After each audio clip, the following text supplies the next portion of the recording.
October 5th, 2025, 8:42 a.m. A Russian submarine worth approximately $400 million was heading towards the Kronstadt repair base in St. Petersburg. Everything seemed to be going according to plan. This submarine was one of the most mysterious and feared Russian submarines, known as a black hole. This was the final and most dangerous stage of a journey spanning thousands of kilometers. The submarine captain had just passed through Denmark's Great Belt Strait and reached the open waters of the Baltic Sea, the narrow passage between Denmark and Sweden known as the Kattegat. However, this voyage in the Baltic Sea was not a submerged one. It was on the surface, with a Russian tugboat, the Yakov Grabelsky, slowly towing this 2,350-ton giant above water.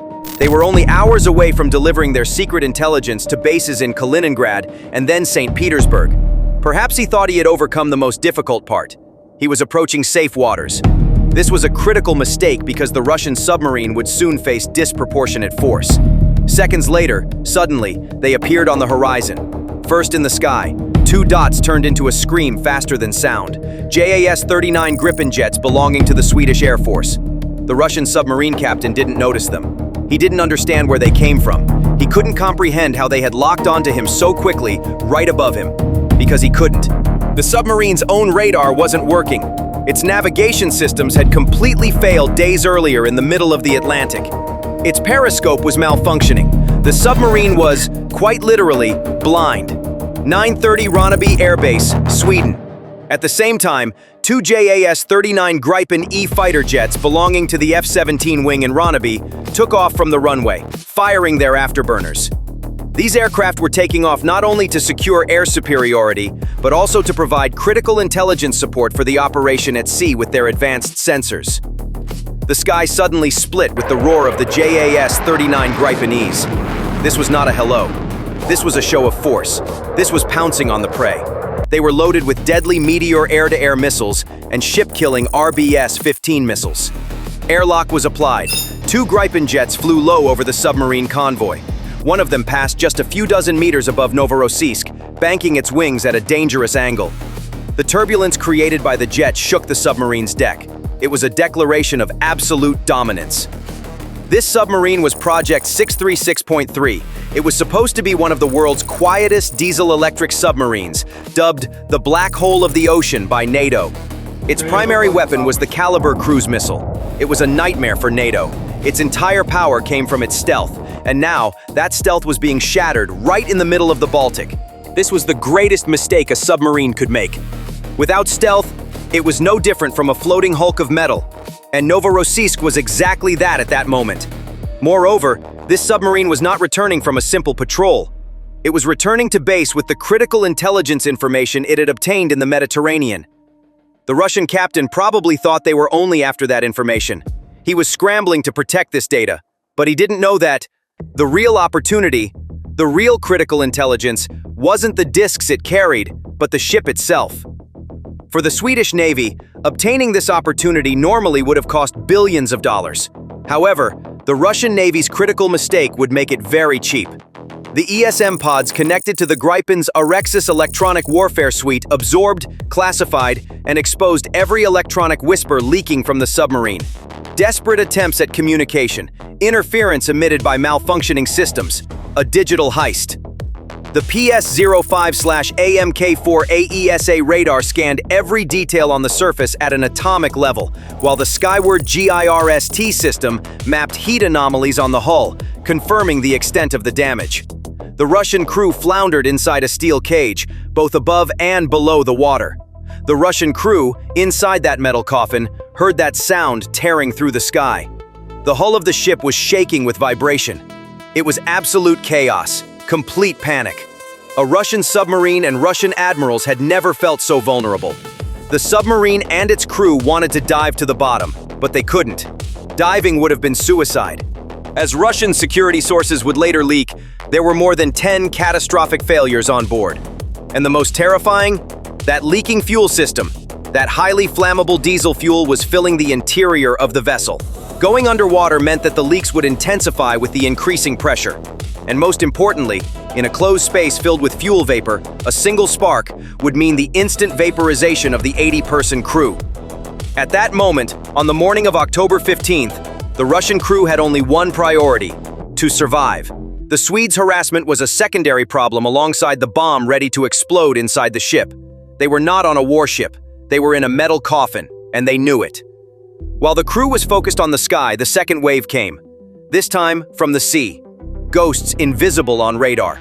15 minutes after the Air Force, the Navy sprang into action. With orders from JOC, sirens blared at the Karlskrona base. The pride of the Swedish Navy, two Visby-class corvettes, HMS Karlstad and HMS Nyköping, quickly left their berths. These ships were no ordinary warships. They were hunters, specially designed for the shallow, island-dotted and complex waters of the Baltic, nearly invisible to radar. Their fusion composite hulls made them nearly invisible to Russian sensors, which were already malfunctioning. Their mission was simple: to intercept Novorossiysk as quickly as possible, surround it, and continue NATO's live autopsy operation, originally launched in the Atlantic, under Baltic conditions, much closer and far more ruthlessly. With speeds exceeding 35 knots, they instantly formed a circle around the slow, helpless Novorossiysk, which was towed by a tugboat. This was not an escort. This was a trap closing. The Visby corvettes approached the Russian submarine dangerously close. Two Visby-class corvettes, HMS Karlstad and HMS Nyköping, launched from Karlskrona, locked onto their target, cutting through the waves at 35 knots. Their composite hulls were indistinguishable from a seagull on radar. Before the Russian tugboat could comprehend what was happening, the two Swedish warships had taken positions on the submarine's port and starboard sides. There was no escape. The 57mm Bofors guns on their decks had their barrels trained directly on the Novorossiysk's conning tower. In the ship's armory, Saab-made state-of-the-art Torpedo 47 light torpedoes awaited the order to fire. This was a declaration of threat in international waters. The slightest deviation, the slightest wrong order could lead to disaster. There was nothing the Russian captain could do. Zero. The submarine was being towed by a tugboat.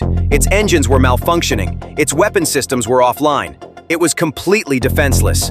High-frequency active pings emanating from the sonar dome of HMS Karlstad began mercilessly striking the metal hull of the Novorossiysk. This was not a detection, but an interrogation, forcibly extracting the hull's secrets. Each echo mapped the double-hulled structure, the internal compartments, the welded seams, the potential points of damage in 3 dimensions. Passive arrays, meanwhile, were picking up the Kilo class's most intimate secrets: the hum of auxiliary generators, hydraulic system leaks, the acoustic signature of each valve. HMS Nyköping approached Novorossiysk's side, coming almost close enough to touch its hull. This was an extremely aggressive maneuver, pushing the boundaries of peacetime rules. High-resolution cameras recorded every rust spot, every scratch mark on the hull. The Russian officers on the bridge could do nothing but watch this humiliation with anger and helplessness. The reports they sent to headquarters over the radio were fragmented and panicked. A counterattack would have been suicide. Their own fatal mistakes surfacing, and the Kremlin's strategic fiasco, the collapse of Mediterranean logistics, had thrown them into this death trap. On the surface, towed by a tugboat, they were surrounded by ships and aircraft from one of the world's most advanced navies. Their secrecy was gone, their weapons meaningless. This was a complete fiasco. Their only hope was for this humiliating journey to end as soon as possible and reach the safe waters of the shipyard. At that moment, a third layer, unnoticed, unseen, and unheard by the Russian crew, came into play. High above the Gripen fighters, among the clouds, Sweden's submarine hunter aircraft, the Saab 340 Maritime Patrol, MPA, or Airborne Early Warning and Control AEW&C variants, were circling. They were not noisy like the Gripen fighters. They were silent operators. They were the brain of the operation. While the Gripens carried out visual harassment and the Visbys posed the underwater threat, the Saab 340s were stealing the soul of the hunt. This was an opportunity, not just a military opportunity, but an invaluable intelligence opportunity. It was a live autopsy. A submarine's greatest secret was not the intelligence it carried or the action it was about to carry out. Its greatest secret was its acoustic signature. That unique sound produced by its engine, propeller, auxiliary power units, cooling pumps, its fingerprint. This is its identity in the ocean. Normally, NATO would send its billion-dollar nuclear submarines on risky cat-and-mouse operations to capture this signature. But now, On the morning of October 15th, there was no need. Novorossiysk was presenting all these secrets, along with the sounds it made while operating in different failure modes, on a silver platter, directly to the hydrophones of the Swedish hunters. The Visby's most sensitive hydrophones were recording every decibel, every frequency, every vibration at that moment. The submarine had to run its diesel generators to stay on the surface and maintain life support. The Swedes recorded the acoustic signature of these generators under strain. The sound of those leaking fuel pumps, the faulty ballast systems, the ventilation fans working in panic, all of it was now in NATO's library. Even when towed by a tugboat, its propeller leaves a trail in the water. The Swedes recorded the unique cavitation sound produced by the submarine's propeller as it was towed at different speeds, in passive mode. This would make detecting it in passive mode 1,000 times easier in the future. The Saab 340 Hunter aircraft above were delivering the most lethal blow. With their high-precision ESM, electronic support measures, receivers, they were absorbing every electronic signal and magnetic signature emitted by this helpless target on the water's surface. They recorded every ping, every frequency, every pulse repetition emitted by the Russian submarines, if operational, surface search radars, communication antennas. This was a treasure trove for NATO's electronic warfare library. They now knew this submarine's electronic fingerprint, too. They also extracted the target's magnetic anomaly detector, MAD, signature by making low passes over it. That unique distortion this massive metal mass creates on the Earth's magnetic field. This was not an opportunity. This was a robbery. Sweden, on behalf of NATO, was forcibly stealing one of Russia's most valuable military secrets, in broad daylight, in the middle of the Baltic Sea. This relentless interrogation and dissection operation continued for hours. Sweden and NATO now knew all the weaknesses of the Kilo class. When this phase of the operation was complete, the Gripen fighters returned to their bases. The Visby corvettes and Saab 340 Hunters departed the area with the invaluable data they had collected. But the message over the Baltic Sea continued to echo. The Baltic Sea was no longer a safe harbor for Russia. It was a transparent aquarium where every move was monitored, every secret known, and the slightest mistake unforgivable. Novorossiysk continued on its way, but it was no longer a warship. It was drifting wreckage filled with exposed secrets. The Russian captain thought he was bringing a wreck to St. Petersburg. But in fact, he had delivered the death warrant for the entire Kilo-class fleet, the greatest secret of his navy, into the hands of the enemy with his own hands. This was an unforgivable critical mistake. When it reached the port of St. Petersburg or Kaliningrad, the only thing awaiting it would be a long and uncertain repair process and the reckoning for this journey of shame. So why here? Why such disproportionate, such overwhelming force? Because this is the Baltic Sea, and the map of the Baltic had been redrawn after that strategic error on February 24, 2022. The war Vladimir Putin had launched to push back NATO and drive it away from his borders had produced the opposite result. It had brought the alliance to the strongest and most expansive point in its history. Finland, which had abandoned its centuries-old policy of military neutrality, and then Sweden. They had desperately rushed into NATO's arms. This decision changed the geopolitical map of the Baltic Sea overnight, forever. Even a cursory glance at the map laid bare this painful truth. The Baltic Sea was no longer a Russian playground. It was a suffocating NATO lake surrounding St. Petersburg and Kaliningrad, eliminating their room for maneuver. It was a deadly trap. The Danish Straits, the only outlet for the Russian Baltic fleet to the Atlantic Ocean. This was Russia's only lifeline to the Atlantic. And now that lifeline was in NATO's hands. Novorossiysk was the first and largest prey to fall into this trap. And for Sweden, this was a historic opportunity. This was the rematch of the 1981 Whiskey on the Rocks incident. That day, a nuclear-armed Soviet submarine had run aground in the heart of Sweden, humiliating Stockholm. Today, on October 15, 2025, Sweden was collecting that debt with interest, in full view of the entire world. This was not a hunt. This was historical justice itself. In fact, it all began on October 9th. The roots of this fiasco stretch back weeks to October 9th, thousands of kilometers west to the Atlantic Ocean. Novorossiysk was in the Mediterranean. It belonged to Russia's Black Sea Fleet, but it couldn't return home. The captain had to go to Tartus in Syria or the Novorossiysk base in the Black Sea, not St. Petersburg. But he couldn't go. A critical strategic mistake had closed all doors. Putin's mistake on February 24, 2022. The first lock was Turkey's Montreux Convention.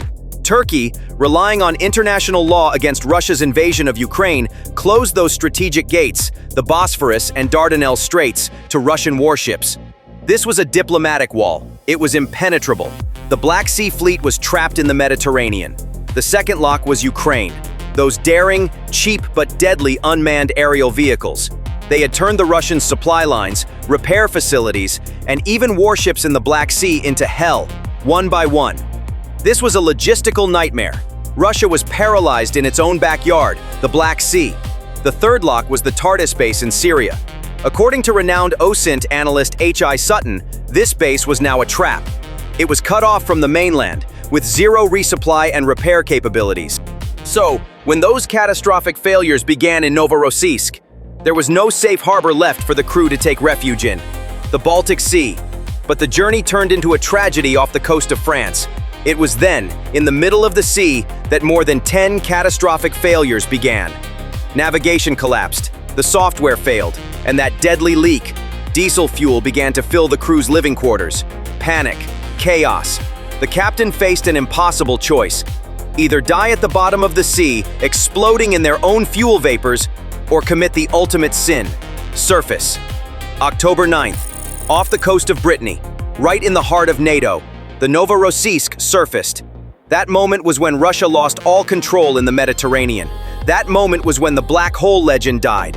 That moment was when the honor of the Russian Navy sank. And NATO hunters smelled blood. There was an unexpected guest. The first to notice was a French Frem frigate, and Gambit began. This was not a rescue operation. This was an information warfare operation. NATO Maritime Command MARCOM released that high-resolution, humiliating photo to the world. The message was clear. We are watching. This was a psychological slap in the face for the Kremlin. There was no chance of hiding the fiasco. Russia's quietest hunter had suddenly become the world's loudest wreck. The Russian tugboat Yakov Grabelsky was attached to the wreck, and the 6,000-kilometer convoy of shame began. They entered the English Channel. A British Royal Navy Type 23 frigate took over the mission. The Russian submarine was towed past the tip of London's nose like a circus animal. This was the height of humiliation. Every moment was recorded. Every sound, that precious acoustic signature, was listened to. They entered the North Sea. This time, the Belgian and Dutch navies took over. It was a perfectly synchronized, multi-layered, suffocating siege. These were the first stages of that live autopsy. And then came the deadly psychological blow. NATO Secretary General Mark Rutte. He made a sarcastic reference to Tom Clancy's famous novel, The Hunt for Red October. This doesn't look much like The Hunt for Red October. It looks more like Operation Find the Nearest Repairman. This was a global joke. Putin's image of an invincible navy was shattered by this single sentence, and the convoy reached the Danish Straits on the morning of October 15th. At the entrance to the Baltic, at the gate of the NATO lake, and there, their new hunters, Sweden, were waiting for them. In short, what is being hunted in the cold waters of the Baltic Sea is not just a rusty submarine struggling with technical malfunctions. What is being hunted is the illusion of great power that Vladimir Putin has painstakingly built over 25 years. What is being hunted is the honor of the Russian Navy. What is being hunted is the once-held myth of invincibility of Russian military technology. This metal coffin has become the most concrete and painful symbol of an empire's dream, drowned before a single torpedo was fired, due to its leader's strategically disastrous mistakes and a systemic cancer ingrained in the regime's veins. This was not a fiasco. NATO now knew the secret of all Kilo-class submarines, including the secret of their defective state. This was an absolute victory of intelligence over brute force, of integrated technology over a rotten system. This was an irreparable fracture. Thank you for choosing us.